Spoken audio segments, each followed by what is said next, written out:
Class में आप सभी का स्वागत है। और इससे पहले की क्लास में हम बात कर चुके हैं ग्रुप थ्योरी पे। ग्रुप थ्योरी की हम एक्सरसाइज फर्स्ट ए बात कर चुके हैं, जिसमें हमने ग्रुप की प्रॉपर्टीज देख ली हैं, मतलब कि ग्रुप की डेफिनेशन देख ली और उस पर आधारित जो भी क्वेश्चंस थे हमने वो उस पर चर्चा कर चुके हैं।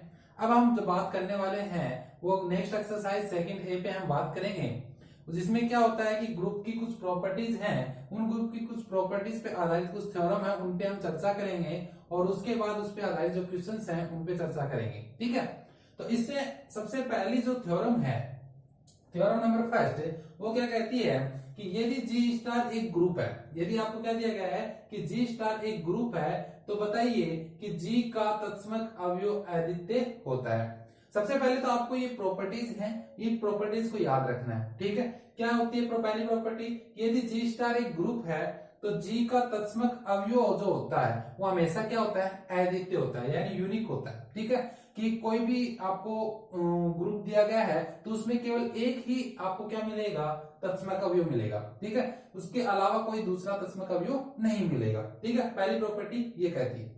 सेकंड प्रॉपर्टी इसमें क्या कहती है, ग्रुप की कहती है कि प्रत्येक जी के प्रत्येक एलिमेंट के लिए, जी के प्रत्येक एलिमेंट का प्रतिलोम क्या होता है, अद्वितीय होता है। यानी कि आपके पास में जी एक ग्रुप है तो उस जी में जितने एलिमेंट है आपके पास, वो जो जी सेट है उसमें जितने भी एलिमेंट दिए गए हैं उन सभी एलिमेंटों का आपको क्या मिलेगा, एक अद्वितीय प्रतिलोम मिलेगा। ठीक है, सभी एलिमेंटों का क्या मिलेगा, अद्वितीय प्रतिलोम। ठीक, यदि 10 आपके पास में एलिमेंट हैं तो उन 10 एलिमेंटों के अलग अलग एलिमेंट के अलग अलग आपको क्या मिलेंगे, प्रतिलोम मिलेंगे। ठीक, अब इसमें थर्ड प्रॉपर्टी क्या कहती है, थर्ड प्रॉपर्टी कहती है कि यदि जी के प्रत्येक एलिमेंट के लिए, जी के प्रत्येक एलिमेंट के लिए देखते हैं कि यदि जी एक ग्रुप है स्टार ऑपरेशन के लिए, तो जी के प्रत्येक एलिमेंट के लिए यदि ए इनवर्स है, यदि कोई एलिमेंट ए है उसका इनवर्स है और उसका यदि हम दोबारा इनवर्स करते हैं तो हमें क्या प्राप्त होता है, वही एलिमेंट प्राप्त हो जाता है। तब हमें क्या प्राप्त हो जाता है, वही एलिमेंट। यानी कोई एलिमेंट दे रखा है आपको ए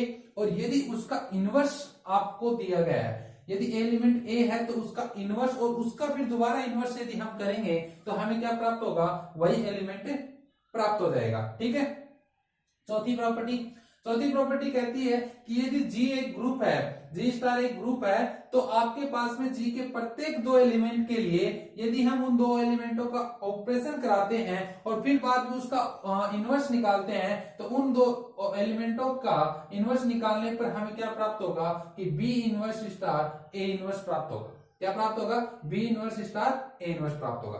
तो सबसे पहली बात तो ये होती है कि ग्रुप की हम क्या पढ़ रहे हैं, साधारण कुछ प्रॉपर्टीज पढ़ रहे हैं। क्या पढ़ रहे हैं, कुछ साधारण गुणधर्म पढ़ रहे हैं और उन साधारण गुणधर्मों को आपको क्या करना है, याद रखना है। ठीक है, सॉल्यूशन इनका हम बाद में देखेंगे, लेकिन हमें सबसे पहले क्या करना है, ये छोटी छोटी प्रॉपर्टीज हैं इनको याद रखना है, जो कि आगे जो हम एक्सरसाइज आएंगे उनमें इनका यूज करते रहेंगे, बार बार इनका यूज होगा। तो इसलिए आपको क्या याद रखना है कि जी एक यदि ग्रुप है, कोई सेट दे रखा है, जी स्टार एक ऑपरेशन दे रखा है, तब जी स्टार यदि एक ग्रुप दिया गया है तब जी में क्या होगा, हमेशा तत्समक अवयव कैसा होगा, अद्वितीय होगा। उसमें तत्समक अवयव कितने होंगे, ओनली केवल एक होगा। ठीक है, यदि आपको जी सेट, जी और स्टार एक ग्रुप दिया गया है तब उसमें प्रतिलोम भी क्या होंगे, प्रत्येक एलिमेंट के प्रतिलोम क्या होंगे, अद्वितीय होंगे। यदि एक एलिमेंट है तो उसका एक ही प्रतिलोम होगा, दूसरे एलिमेंट का दूसरा प्रतिलोम होगा, तीसरे एलिमेंट का तीसरा प्रतिलोम होगा।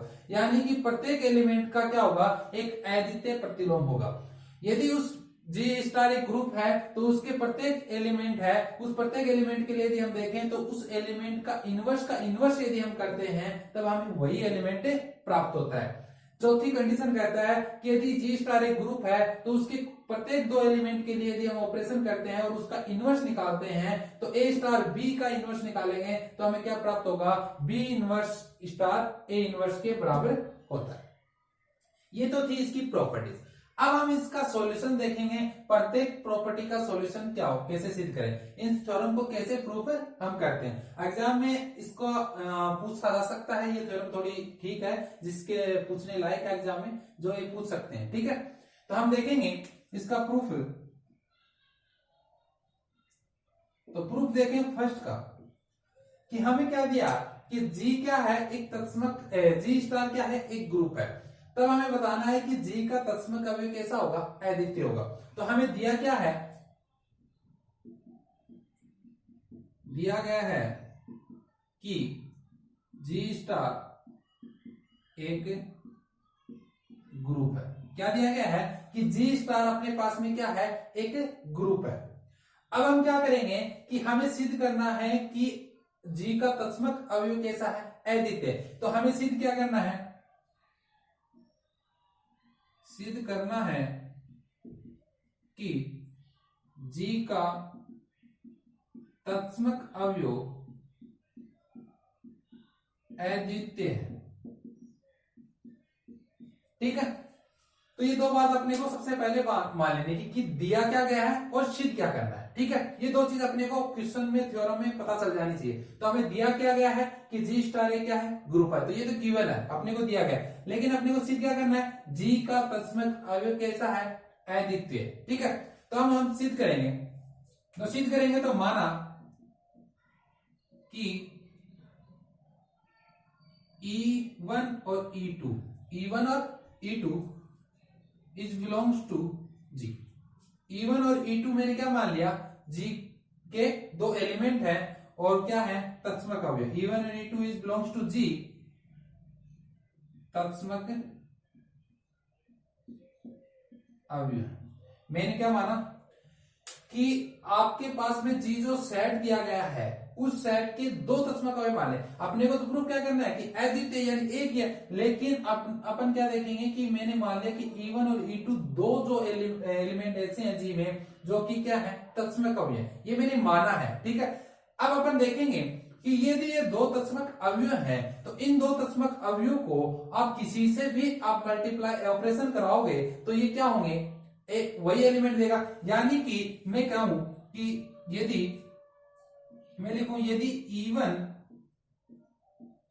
तत्समक अवयव है, क्या कहूं, यदि E1 तत्समक अवयव, यदि E1 को तत्समक अवयव लेंगे तो E1 को आप किसी के साथ भी ऑपरेशन कराओगे, E1 को किसी भी एलिमेंट के साथ ऑपरेशन कराओगे तो आपको क्या देगा, वही एलिमेंट देगा। तो यहाँ पे E1 तत्समक अवयव दिया गया है। अपन ने क्या माना कि यदि E1 तत्समक अवयव है तो इस एलिमेंट को हम किसी भी दूसरे एलिमेंट के साथ, यानी E2 ले लेता हूं, तो दूसरे एलिमेंट के साथ ऑपरेशन कराएंगे तो हमें क्या देगा, वही एलिमेंट देगा। यानी क्या प्राप्त होगा, E2 प्राप्त होगा। चाहे आप ऐसे कर लो, E2 को E1 से ऑपरेशन करा दो, चाहे E2 को E1 से करा दो, तो E1 यहाँ पे तत्समक अवयव है तो आपको क्या प्राप्त होगा, E2 प्राप्त होगा। ठीक है, क्लियर हो गई। यदि नेक्स्ट पढ़ेंगे हम, यदि E2 तत्समक अवयव, क्या है, E2 तत्समक अवयव, यदि हमने E2 को तत्समक अवयव माना तो अब हम E2 को किसी भी एलिमेंट के साथ ऑपरेशन कराएंगे तो हमें क्या प्राप्त होगा, वही एलिमेंट प्राप्त होगा। तो यानी कि क्या करेंगे कि E1 ऑपरेशन E2 तो हमें क्या प्राप्त होगा, E1 प्राप्त होगा। क्या प्राप्त होगा, E1 is equal to E2 operation E1। चाहे E2 को E1 से करा दो, चाहे E1 को E2 से करा दो, क्योंकि यहाँ पे ऑपरेशन किस तत्समक अवयव क्या लिया, E2, तो हमें वही एलिमेंट देगा। तो क्या देगा, E1 देगा। यहाँ पे हमने तत्समक अवयव क्या लिया, E1 लिया। यहाँ पे हमने तत्समक अवयव क्या लिया, E1। तो E1 तत्समक अवयव लिया तो हमें क्या होगा, E2 प्राप्त होगा। और जब हमने E2 तत्समक अवयव लिया है तो हमें क्या प्राप्त होगा, E1 प्राप्त होगा। बात क्लियर हो गई। तो इसको इक्वेशन नंबर फर्स्ट और इसको इक्वेशन नंबर मैंने क्या दे दिया, सेकंड दे दिया। ठीक है, अब आप जानते हो, अब आप देखोगे कि E1 और E2 एलिमेंट किसके, जी के। तो इन दोनों का ऑपरेशन क्या है, E1 स्टार E2 हो चाहे E2 स्टार E1 हो, दोनों के दोनों क्या है, अद्वितीय अवयव। क्या है, E1 स्टार E2 इज व E2 स्टार E1 क्या है, अद्वितीय अवयव। क्यों, क्योंकि देखो E1 और E2 हो चाहे E2 और E1 हो, दोनों इक्वल है। तो यानी कि दोनों क्या है, एक अद्वितीय अवयव है, यानी एक ही एलिमेंट है। यानी कि ये भी एक ही है, ये भी एक, यानी दोनों समान है ना। यदि ये दोनों समान हैं, दोनों समान है तो हम इक्वेशन फर्स्ट और सेकंड से देखें, from equation first and second. तो फर्स्ट और सेकंड से हम देखेंगे, तो फर्स्ट और सेकंड से देखेंगे, देखो कि E2 E2 operation E1, E2 operation E1 इधर E1 के इक्वल है, इधर किसके इक्वल है, E2 के। यानी हम कह सकते हैं कि E1 operation E2 is equal to किसके है, E2 के। किसके इक्वल है, E2 के। लेकिन यहां पे E1 ऑपरेशन E2 जो है वो इक्वल किसके है, E1 के। किसके इक्वल है, E1 के। तो यानी मैं कह सकता हूं इज इक्वल टू, इधर इसको ऐसे लिख देते हैं, E1 is equal to E1 operation E2 is equal to E2 is equal to E2 operation E1। मैंने ऐसे लिख दिया। देखो E1 operation E2, E2 operation E1, E1 के भी इक्वल है। E2 operation E1, E1 operation E2, E2 के भी। यानी ये दोनों इसके भी इक्वल है, यानी ये दोनों इसके भी इक्वल है। यानी कि क्या हो जाएगा, E1 और E2 भी आपस में क्या हो जाएंगे, इक्वल हो जाएंगे। यानी E1 और E2 भी आपस में क्या हो जाएंगे, इक्वल। तो यानी अपने पास में क्या आ गया, E1 is equal to E2। तो हमने क्या माना था कि अपने पास में E1 और E2 जी के क्या है, दो तत्समक अवयव हैं। यानी अपन यहाँ पे लिख सकते हैं कि दो तत्समक अवयव हैं। तो दो तत्समक अवयव हैं, तो हमने माने कि दो तत्समक अवयव हैं, लेकिन हमने सिद्ध क्या कर दिया कि E1 और E2 जो दो तत्समक अवयव माने थे वो दोनों आपस में क्या है, बराबर ही हैं। बराबर ही हैं, यानी कि क्या हो गया कि इसमें क्या हो गया, एक अद्वितीय ही तत्समक अवयव होगा। यानी हम कह देंगे कि अतः G का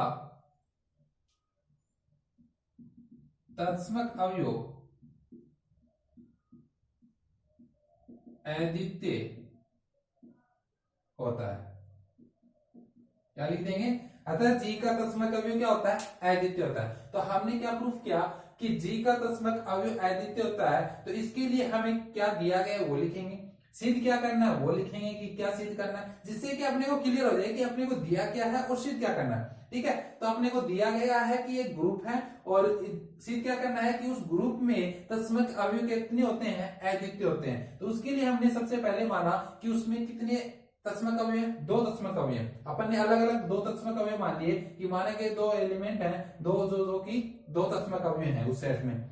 तो हमने देखा कि यदि एक बार हम मान लेंगे कि E1 तत्समक अवयव है तब क्या आता है, एक बार मान लेते हैं E2 तत्समक अवयव है तब क्या आता है। यदि ये दोनों आते हैं तो इसको हमें पता है कि E1 स्टार E2 और E2 स्टार E1 जो है ये दोनों आपस में क्या है, एक अद्वितीय अवयव ही है, अद्वितीय अवयव है। यानी हम कह देंगे कि इक्वेशन फर्स्ट और सेकंड से ये दोनों भी आपस में क्या होंगे, बराबर। यानी E1 और E2 भी आपस में क्या होंगे, बराबर। तो दोनों बराबर हो गए, यानी जो दो तत्समक अवयव लिए थे वो दोनों क्या है, एक ही तत्समक अवयव है। तो यानी जी का हम लिख देंगे कि अतः जी का तत्समक अवयव क्या होता है, अद्वितीय होता है। बात क्लियर हो गई। यानी इसकी फर्स्ट प्रॉपर्टी आपको समझ में आ गई। ठीक है,